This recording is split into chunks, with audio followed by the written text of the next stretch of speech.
এটা হলো তোমার টিফির টলি এবং কি কর্নার। এ হলো গা টিফির টলি।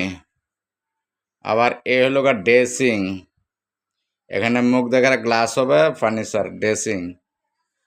আর এ হলো গা আলমারি হবে, এখানে 4 পাল্লার আলমারি। এটা হলো গা 4 পাল্লার আলমারি। আর আলমারির উপরে আবার আর একটা পাল্লা হবে 5টা, 1টা 2টা 3টা 4টা 5টা 6টা পাল্লা হবে। 6 পাল্লার একটা র্যাক হবে উপরে। এটা হলো গা আলমারির উপরের কাজ।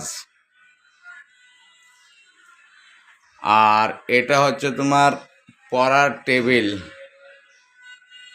এই যে এখানে পড়ার টেবিলটা হবে, এই যে খারাপ বোর্ডটা দেখতেছো, এখানে পড়ার টেবিলটা হবে, ঠিক আছে? এইখানে পড়ার টেবিলটা হবে।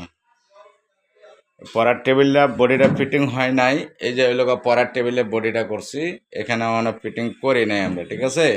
এটা করব, এটা পড়ার জন্য টেবিল আর কম্পিউটার রাখবে, ঠিক আছে? আর এই হচ্ছে তোমার সিলিং। এই হলো তোমার সিলিংটা, দেখাইতেছি উপরের অংশটুকু।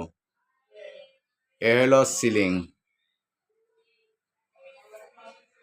এ হলো সিলিং।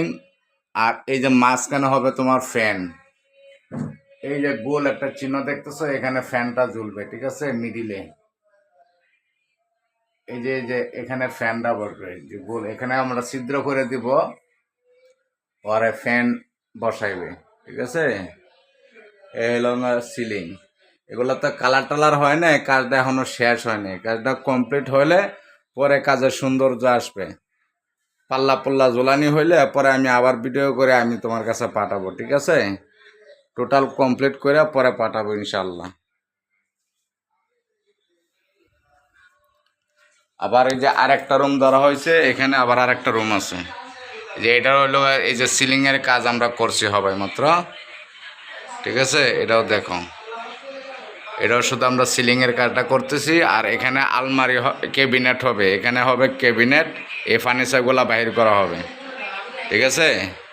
এখানে হবে কর্নার, ঠিক আছে? এগুলো এখনো করা হয়নি, তো করা হইলে পরে আবার আমি তোমার ভিডিও করে পাঠাবো। আর কোন ডিজাইনটা পছন্দ হয় দেখো, দেখে পরে জানাও, ঠিক আছে?